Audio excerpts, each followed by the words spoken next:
Hey, what's up YouTube? My name is Brandon Behbahani. I wanted to talk about the idea that privacy is dead. A lot of people after this whole NSA thing and Edward Snowden and all that stuff, they have coined this term, whatever, that privacy is dead. People had said that before, talking about like social media and all those things. But as far as privacy is dead concerning the NSA and all these things, I think that's a completely false statement. Stop saying privacy is dead. Privacy is not dead. People have privacy. If privacy wasn't dead, the NSA wouldn't be working as hard as it is to destroy privacy. But they have not won the war yet. People often say things like, oh, the NSA has a certain ability to crack encryption and decrypt things like you would encrypt on your phone and things like that, or things that you encrypt on a Windows PC. That is somewhat true because a lot of these electronic devices have backdoors, but that's not a foolproof scenario, even for the NSA.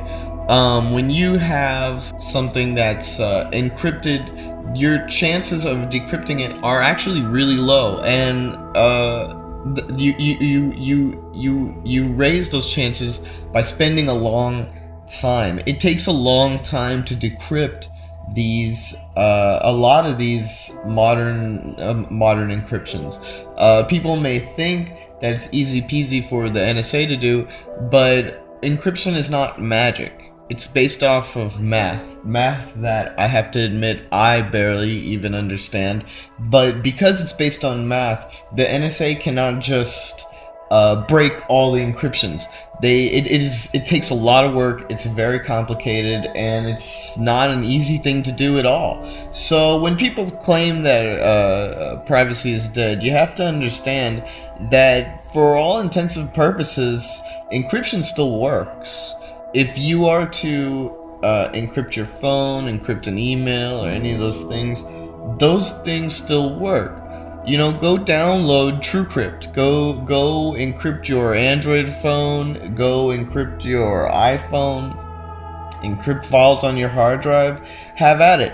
And people say things like, "Oh, you might as well not encrypt things because that just makes you look more suspicious," or you might as well not encrypt things because encrypting things makes it so that the NSA has a reason to keep your stuff. I think that's plainly ridiculous because the NSA knows that people other than criminals use encryption. They want people to think that only criminals use encryption, but no. Doctors, lawyers, any profession where you have to have some kind of confidentiality, you're gonna have encryption. You don't want your medical records to be encrypted. I mean, you want them to be out. You don't want your legal documents to be encrypted. And the truth is, they usually are.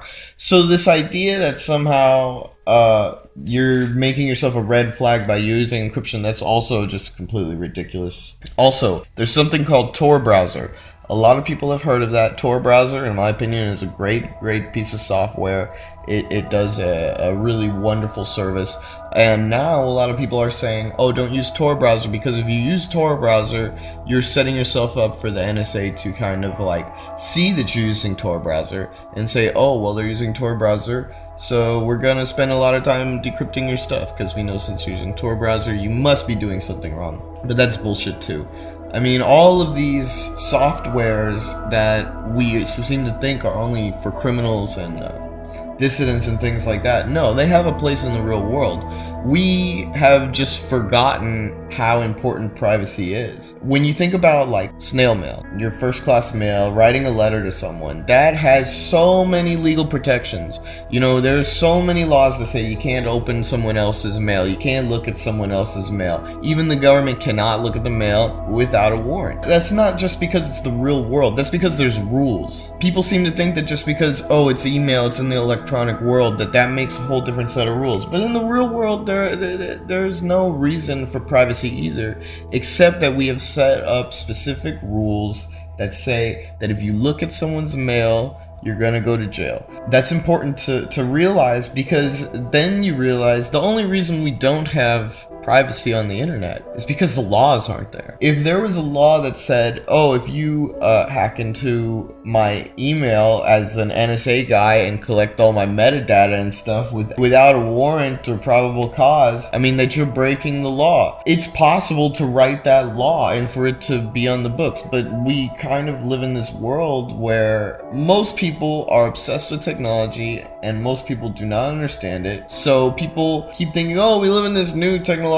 world, everything's changing, everything's different, but they don't understand that if we were just to tweak the laws a little bit, we would maintain the level of privacy that we have in the real world in our private lives to the internet. No one is saying that social media shouldn't be tracked and whatever. If you post that on social media, someone can see it. When you post it on social media, you're putting it out there for the world to see. The difference is things like email and private messaging. That should be under the same classification as something like a phone call, the content of a phone call, of course, or the content of a letter. That is the standard that it should have. But of course, our laws are way behind, and we do not have any protection for those kinds of speech. People say privacy is dead like they want it to be dead. I do not know why. I kind of think like people just want to think, oh yeah, the NSA has access to everything, so why bother? Why bother even trying to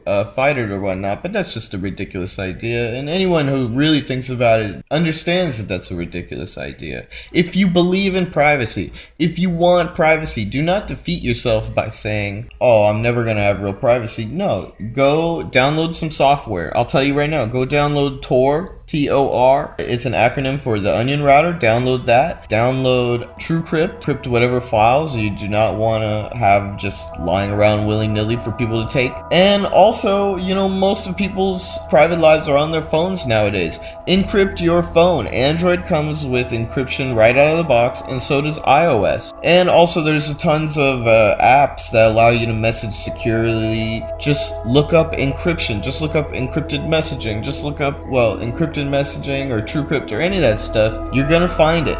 There's even Tor for Android. So when people say privacy is dead, you know, you have to think like those people are just wrong.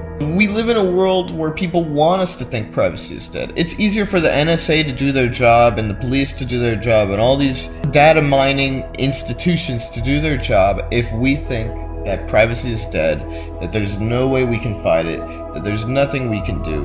But that's just wrong. We can encrypt everything. Just encrypt everything. Just do it. Just you know, start using open source stuff. Don't fuck around with any of this corporate bullshit. You know, use an open source Android ROM. Use an open source Linux distro. Use open source software instead of closed source, and use encryption. And if you do all those things, you're gonna live in a world yourself where privacy is not dead. Because I know in the world I live in, privacy is not dead with all the encryption I have and all these security steps that I take. And it's mostly for principle, but you know, it makes a big difference. You know, in my life, privacy is not dead. I don't have to worry about those certain things. I advise that you do the same. So thanks for watching. My name is Behbahani. I'm a blogger, vlogger, and web developer. Please check out my website at bonobo.co, and I'll see you guys another time.